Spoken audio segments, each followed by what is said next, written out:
السلام علیکم ورحمۃ اللہ وبرکاتہ۔ یہ زاد الطالبین کتاب ہے نئی آپ کی، جس کا آج پہلا درس ہونے والا ہے۔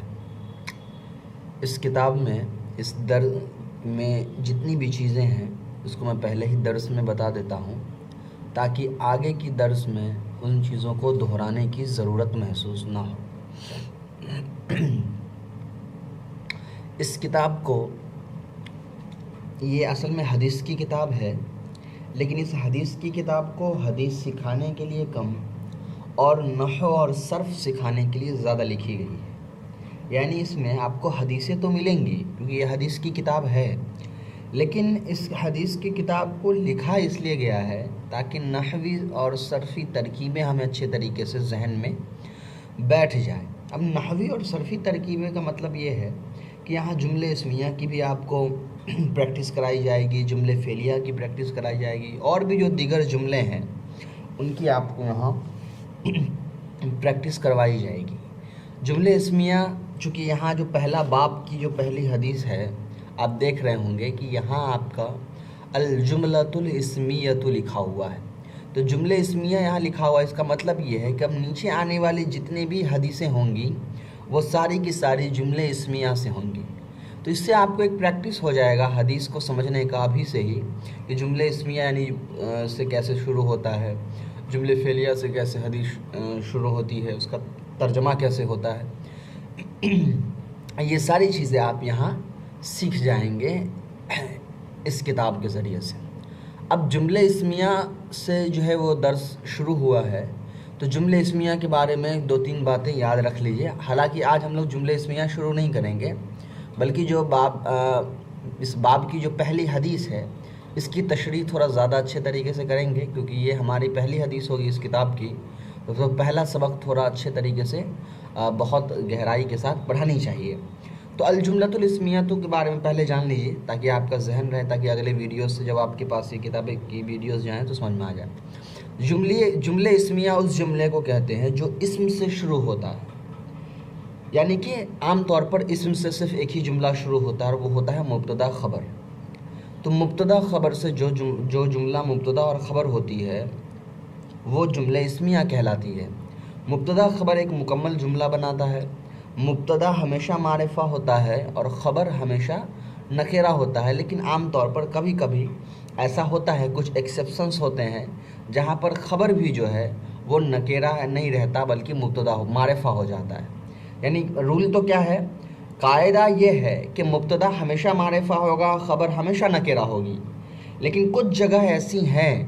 جہاں پر مبتدا تو معرفہ ہوتا ہی ہے، ساتھ میں خبر بھی معرفہ ہو جاتا ہے، نکرہ نہیں رہتا ہے۔ تو اب وہاں پر ایک سوال آئے گا کہ پھر جب دونوں معرفہ ہو جائے گا تو موصوف صفت میں مطابقت ہو جائے گی، اس لیے کہ موصوف صفت میں بھی اگر پہلا جز معرفہ ہے تو دوسرا معرفہ، پہلا جز نکرہ دوسرا نکرہ۔ تو ایسی صورت میں مبتدا اگر معرفہ ہے اور خبر کو بھی ہم نے معرفہ کر دیا تب تو موصوف صفت میں مشابہت ہو جائے گی، یعنی ایسا لگے گا پڑھنے والوں کو کہ یہ موصوف صفت ہے۔ تو ترجمہ پھر مکمل جملے کا کیسے ہوگا، اس لیے کہ موصوف صفت تو ادھورا جملہ کا ترجمہ کرتا ہے۔ تو وہاں پر جواب اس کا یہ ہوگا کہ خبر معرفہ تو ہوگی لیکن اس کے اندر کچھ ایسے بدلاؤ ہوں گے جس کو دیکھ کر کے سمجھی جائے گی کہ یہ یہاں پر صفت نہیں بن رہی ہے بلکہ خبر بن رہی ہے۔ وہ ہوتی ہے کچھ چینجز، جیسے دین دیکھ لیجئے، دین مذکر ہے اور نصیحت مؤنث ہے، تو یہ دونوں ہے تو مبتدا خبر، لیکن آپ کہیں گے دونوں پر الف لام لگا ہے، تو دونوں پر الف لام تو لگا ہے لیکن موصوف صفت ہونے کے لیے کیا اور بھی چیزیں ضروری ہیں کہ دونوں مذکر ہو یا دونوں مؤنث ہو۔ تو دین مذکر ہے اور النصیحت مؤنث ہے، تو اس کا مطلب کیا ہوا، اس کا مطلب ہے کہ یہ دونوں موصوف صفت نہیں ہے۔ اب موصوف صفت نہیں ہے تو 100% یہ مبتدا خبر ہے۔ خیر یہاں ہمیں آنا بعد میں ہے، یہ میں نے پہلے ہی بتا دیا۔ کیوں بتایا ہے، تاکہ آپ اگلے ویڈیوز کے لیے مبتدا خبر کی ساری بحث پڑھ کر تیار رہے، تاکہ جب اگلی ویڈیوز ہوں گی تو ڈائریکٹلی میں حدیث کو پڑھوں گا مبتدا خبر والی، اس کا ترجمہ کروں گا اور نکل جاؤں گا۔ اس حدیث میں اور دوسری چیزیں نہیں ہیں، صرف ترکیب ہے اور مبتدا خبر کی ترکیبیں ہوں گی یا نحوی ترکیبیں ہوں گی، تو اسی نحوی ترکیب کے حساب سے ہم اس کو پڑھیں گے، نہ کہ حدیث کی تشریح کریں گے۔ حدیث کی تشریح جب ہم بڑی کتابیں پڑھیں گے وہاں پڑھیں گے، یہاں آپ کو صرف نحو صرف اعتبار سے حدیث کو حل کر کے دکھایا جائے گا۔ اب پہلا درس ہے تو پہلا جو حدیث ہے وہ یہاں ڈالی گئی ہے جو مبتدا خبر سے متعلق نہیں رکھتی ہے۔ اس حدیث کو ڈالنے کا جو مقصد ہے وہ یہ اس لیے ہے کہ ہر طالب علم کے لیے اور ہر انسان کے لیے، خاص طور پر مسلمانوں کے لیے، ہر کام سے پہلے اس کی بنیادی نیت کیا ہونی چاہیے۔ کوئی کام وہ شروع کرتا ہے تو اس کام کے شروع کرنے سے پہلے اس کی نیت اس کام کو کرنے کے لیے کیا ہونی چاہیے، اس کے متعلق یہ حدیث ہے۔ دیکھ لیجیے، الباب الاول فی جوامع الکلم و منابع الحکم و مواعظ الحسنہ۔ پہلی باب جامع کلمہ، حکمت کا سرچشمہ اور بہترین نصیحت کے باب میں۔ پہلا، قال النبی صلی اللہ علیہ وسلم انما الاعمال بالنیات، کہ بے شک اعمال کا دارومدار اس کی نیتوں پر ہوتی ہے، اعمال اس نیتوں کے ذریعے سے ہوتی ہے۔ انما لامرئ ما نویٰ، بے شک وہ آدمی جس چیز کی نیت کرتا ہے۔ امرئ مطلب آدمی، ما مطلب جو، نوا مطلب نیت کرنا، نوا ینوی ضرب یضرب سے۔ وَإِنَّمَا لِامْرِئٍ مَا نَوَىٰ، بے شک آدمی، کوئی بھی آدمی جس چیز کی نیت کرتا ہے۔ فَمَنْ كَانَتْ هِجْرَتُهُ إِلَى اللَّهِ وَرَسُولِهِ، تو جس کی ہجرت اللہ اور اس کے رسول کے لیے ہوگی یا اس کے رسول کی طرف ہوگی، فَهِجْرَتُهُ إِلَى اللَّهِ وَرَسُولِهِ، تو اس کی ہجرت اللہ اور اس کے رسول کے لیے ہوگی یا اس کی طرف ہوگی۔ وَمَنْ كَانَتْ هِجْرَتُهُ إِلَى دُنْيَا يُصِيبُهَا أَوْ امْرَأَةٍ يَتَزَوَّجُهَا فَهِجْرَتُهُ مَا هَاجَرَ إِلَيْهِ، تو جس کی ہجرت دنیا کی طرف ہوگی، يُصِيبُهَا تاکہ وہ اس کو کما لے، او امرأةٍ یا کسی عورت کی طرف ہوگی، یتزوجها کہ اس کو وہ اس سے نکاح کر لے، فہجرتہ تو اس کی ہجرت الی ما ہاجر الیہ اس چیز کی طرف ہوگی۔ ما مطلب اس میں موصول ہے، یہاں ما ہاجر الیہ جس چیز کے لیے اس نے ہجرت کی ہے۔ پوری حدیث کا ایک بار ترجمہ پھر سے دیکھ لیجئے۔ بے شک اعمال کا دارومدار اس کی نیتوں پر ہوتا ہے، تو جو آدمی جس چیز کی نیت کرتا ہے اس سے وہی ملتی ہے۔ تو جس کی ہجرت اللہ اور اس کے رسول کے لیے ہوگی، اس کو اللہ اور اس کے رسول، اس کی ہجرت سے اللہ اور اس کے رسول ملیں گے، اور جس نے ہجرت کی ہوگی دنیا کے لیے اس کو کما لے تو اس کو مل جائے گا، جس نے عورت کے لیے ہجرت کیا تو اس سے وہ شادی کر لے گا۔ تو جو آدمی جس چیز کے لیے ہجرت کرے گا اس کی ہجرت اسی چیز کے لیے مانی جائے گی، یعنی دین کے لیے ہجرت کی تو دین کے لیے مانی جائے گی، دنیا کے لیے ہجرت کی تو دنیا کے لیے مانی جائے گی۔ یہاں پر سمجھنے والی بات کیا ہے کہ انسان کے اعمال جو ہیں وہ اس کی نیتوں پر ہوتی ہیں۔ ایک انسان کی نیت جیسی ہوگی اس کے اعمال بالکل ویسے ہی ہوں گے۔ اگر نیتیں صحیح نہیں ہیں تو اس کے اعمال صحیح نہیں ہوں گے، نیتیں اگر درست ہیں تو اس کے اعمال بالکل صحیح ہوں گے۔ یہ ایک بنیادی بات اللہ کے رسول صلی اللہ علیہ وآلہ وسلم نے سمجھائی ہے۔ اگر اس بات کو ہم اپنی زندگی میں لاگو کر لیں یا کوئی ملک اس چیز کو لاگو کر دے اور کوئی ایجوکیشن سسٹم یا کوئی بھی چیز اس کو لاگو کر دے، جہاں بھی یہ بات لاگو کی جائے گی وہاں سے برائیاں، کرپشن، یہ ساری چیزیں نکل جائیں گی۔ کیوں نکل جائیں گی اس کو تھوڑا آپ آسانی سے سمجھیے۔ ایک بچہ جو اسکول میں جا رہا ہے اس کو بار بار ماں باپ کی طرف سے یہ یاد دلایا جا رہا ہے کہ تم پر اتنا خرچ ہو رہا ہے، تمہارے فیس بھری جا رہی ہے، تم کو اتنا خرچ ہو رہا ہے، تم کو آگے چل کے کمانا ہے، تم کو آگے چل کے اچھا آدمی بننا ہے، اتنے پیسے تم پر خرچ ہو رہے ہیں، اس کو برباد مت ہونے دو۔ تو دھیرے دھیرے اس بچے کے دماغ میں یہ بیٹھ جائے گا کہ مجھ پر اتنے پیسے خرچ ہو رہے ہیں تو مجھے بھی اتنے پیسے کمانے ہوں گے۔ تو اس سوچ کے ساتھ وہ بچہ پڑھنے لگتا ہے۔ تو اب وہ بچہ پڑھ اس لیے رہا ہے کیونکہ اس کو پیسے کمانے ہیں، تو اس کی نیت کیا ہو گئی؟ اس پڑھائی سے، اس تعلیم سے اس کی نیت ہو گئی پیسہ کمانا۔ تو وہ بچہ جب اس تعلیم سے آگے بڑھے گا اور کچھ بن جائے گا، کوئی ڈاکٹر بن جائے گا، کوئی انجینئر بن جائے گا، کوئی پولیس افسر بن جائے گا یا کوئی نیتا ہی بن جائے گا، تو چونکہ اس نے تعلیم اس لیے حاصل کی ہے کہ اس کو پیسہ کمانا ہے، تو اس تعلیم کی وجہ سے جب وہ ڈاکٹر بن بھی گیا ہے تو وہ پیشنٹس کو کسٹمر سمجھے گا، اس کے ضرورتوں کو نہیں دیکھے گا، اس کی تکلیفوں کو نہیں سمجھے گا، اس کی مجبوریات کو نہیں سمجھے گا، بلکہ اس کے پیٹ میں بھی درد ہوگا تو اس کو بتا دے گا آپریشن کر لیجئے، اور کسی نہ کسی بہانے سے اس پیشنٹ سے وہ ڈاکٹر پیسہ کمانے کی کوشش کرے گا، اس لیے کہ اس تعلیم سے اس کی جو نیت تھی وہ صرف اور صرف پیسے کمانے کی تھی۔ اسی طریقے سے ایک پڑھانے والا ٹیچر جو ہے، اگر اس کی نیت یہ ہے کہ میں پیسے کے لیے پڑھا رہا ہوں،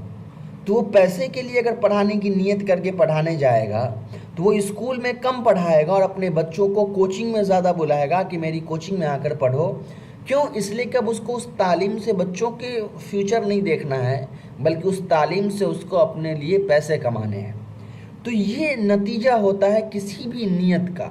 ہماری نیتیں درست ہوں گی تو ہمارے اعمال بہت بہتر ہوں گے،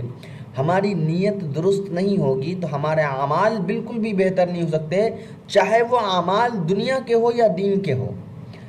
اصل جو معاملہ ہے وہ نیت کا ہے۔ بہت بار ایسا ہو سکتا ہے کہ ایک انسان دینی تعلیم حاصل کر کے دنیا کمانے لگے،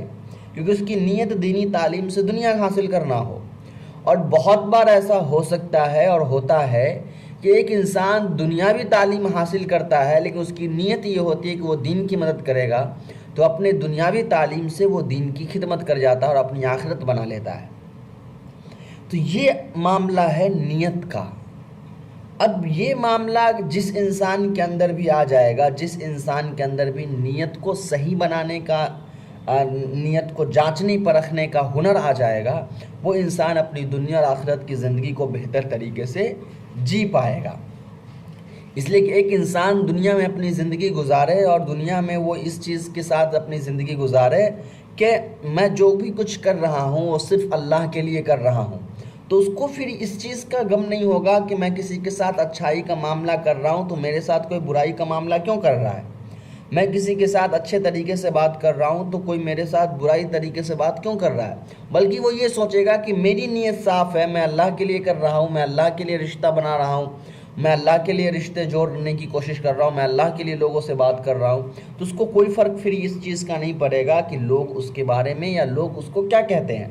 لیکن یہی اگر نیت خراب ہے، وہ اللہ کی جگہ اپنے لیے کر رہا ہے، تو پھر اس کا معاملہ کچھ اور ہو جائے گا۔ اب یہ حدیث ہجرت سے متعلق ہے۔ کتنا بڑا عمل ہوتا ہے ہجرت کرنا، دین کے لیے اپنے گھر بار، اپنے آبائی زمین، اپنے جائیداد، اپنے روپے پیسے سب کچھ چھوڑ کر بالکل خالی ہاتھ اللہ کے راستے میں نکل جانا، کہ جہاں اب نہ آپ کے پاس کھانے کے لیے کچھ کھانا ہے، نہ پینے کے لیے کچھ پانی ہے، نہ آپ کے پاس رہنے کے لیے کوئی چھت ہے، راستے میں بھوک لگی تو کیا ہوگا، پیاس لگی تو کیا ہوگا، رات گزارنی پڑی تو کہاں گزاری جائے گی، یہ سارے مسائل ہیں۔ تو آپ سوچ سکتے ہیں کہ ہجرت کتنا بڑا عمل ہوتا ہے اللہ کے راستے میں قربانی دینے کا۔ لیکن اللہ کے رسول کہہ رہے ہیں کہ ہجرت بھی ہے، تو ہجرت میں بھی نیتیں میں بدلاؤ ہو سکتا ہے، اس لیے جس نے اللہ اور اس کے رسول کے لیے ہجرت کی ہے تو اس کو تو اللہ اور رسول مل جائیں گے، لیکن کسی انسان نے ہجرت کسی اور چیز کی وجہ سے کی ہے تو اس کو وہی چیز مل جائے گی۔ یہاں سے دو باتیں ہمیں سمجھ میں آئی ہیں۔ ایک تو یہ کہ ہم جس چیز کا نیت اور ارادہ کرتے ہیں ایک نہ ایک دن وہ چیز ہمیں مل جاتی ہے، جس چیز کے لیے بھی ہم محنت کریں گے وہ چیز ہمیں ضرور انشاءاللہ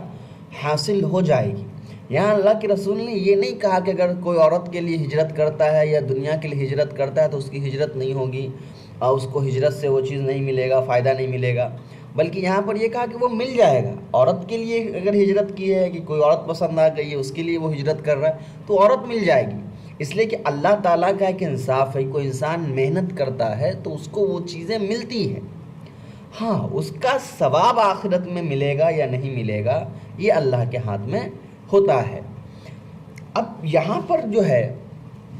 یہ باتیں اس وقت کہی جا رہی ہیں جب ہجرت کا موقع ہے۔ یہاں پر ایک دلجوئی ہے، ایک حوصلہ افزائی آپ کہہ سکتے ہیں،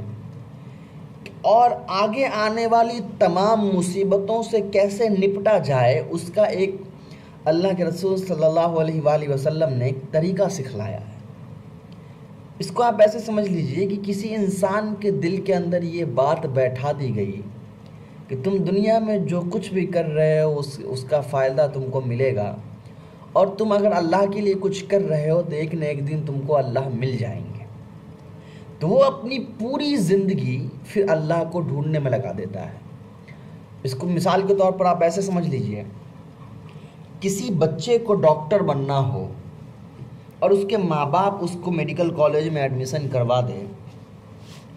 تو ڈاکٹر بننے سے پہلے بھی، میڈیکل کالج میں جانے سے پہلے بھی وہ بچہ کن چیزوں پر زیادہ محنت کرے گا؟ وہ بچہ ان سبجیکٹس پر زیادہ محنت کرے گا جو سبجیکٹ ان کو میڈیکل نکالنے میں مدد کرے گی۔ وہ بچہ ان چیزوں پہ محنت کرے گا، ان ایسے ٹیچروں کے پاس جائے گا جو ٹیچر ان کو میڈیکل ایگزام کو پاس کرنے میں مدد کرائے گی۔ وہ بچہ ایسے دوستوں کے ساتھ بیٹھے گا جو دوست اس کے پڑھائی میں اس کا تعاون کریں گے، اس کی مدد کریں گے۔ وہ اگر